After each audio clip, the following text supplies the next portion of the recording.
From the smartphone in your hand to the battery powering your electric vehicle, a hidden supply chain runs straight through China's vast mining empire.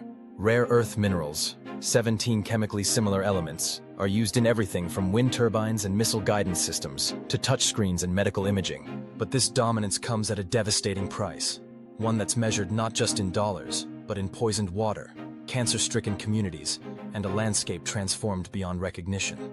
Nowhere is this more visible than in Inner Mongolia. Here, the horizon is marked not by rolling hills or forests, but by scars in the Earth's surface. Enormous open-pit mines that stretch as far as the eye can see. These pits are blasted and excavated daily, pulverizing the crust to extract precious elements like neodymium, cerium, and lanthanum. These are the building blocks of the digital age. China's state-backed dominance of the rare earth market is no accident. Decades ago, it made a strategic decision to invest heavily in mining and refining capabilities, even as the US and others scaled back, citing environmental concerns. Today, China controls over 60% of global rare earth production and a staggering 90% of processing capacity. This has given it enormous leverage in the global tech economy. But the true cost of this dominance is hidden behind the statistics. In Baotou, one of the world's largest rare earth production hubs, a man-made lake the size of several football fields holds the toxic byproducts of rare earth extraction. This black sludge, laced with radioactive elements and heavy metals, seeps into the ground and nearby water sources. Studies have linked increased cancer rates and birth defects in surrounding villages to the lake's pollution. The government has relocated some of these villagers, but the damage remains. Whole communities have vanished, their homes bulldozed, their traditions lost. And those who stayed?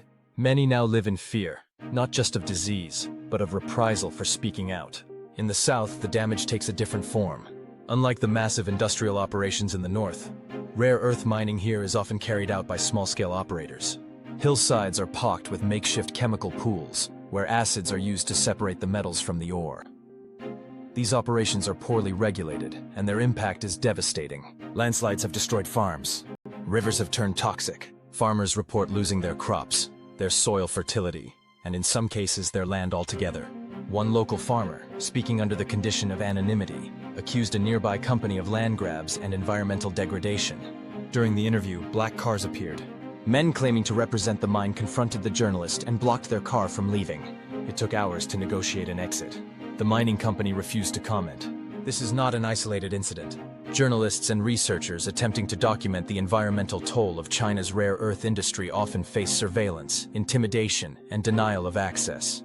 While the government has made some public efforts to tighten regulations and clean up the industry, critics argue that enforcement is lax and profit still trumps accountability. But China isn't the only actor in this story. Its dominance in rare earths has created a global vulnerability. In 2010, after a diplomatic dispute with Japan, China temporarily restricted rare earth exports. The world took notice.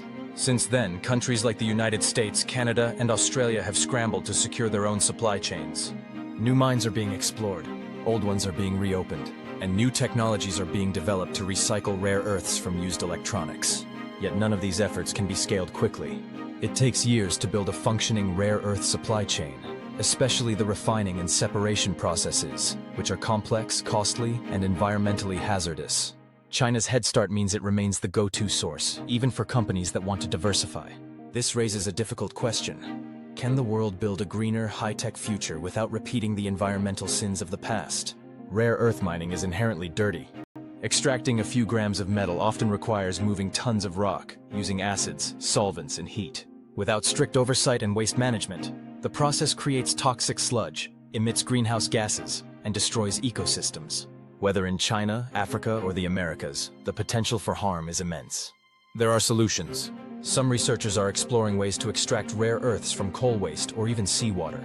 Others are pushing for a circular economy approach, designing electronics for easier recycling and recovery of rare metals. But these ideas remain in early stages. Meanwhile, the demand continues to skyrocket. As countries push for electrification, wind energy, and next-gen computing, the pressure on rare earth supply chains will only intensify, and this leaves the world in a moral bind. We celebrate the clean energy revolution, but ignore the environmental destruction it leaves behind. We build smart cities, but forget the forgotten towns that powered them. We talk of sustainability, but allow poisoned lakes and displaced villagers to become collateral damage. China's rare earth story is a cautionary tale. It shows how resource extraction, when driven by unchecked demand and weak regulation, can lead to irreversible damage. It also shows the risks of over-reliance on a single country for critical resources. But most of all, it forces us to confront a harsh reality. The conveniences of modern life come at a cost.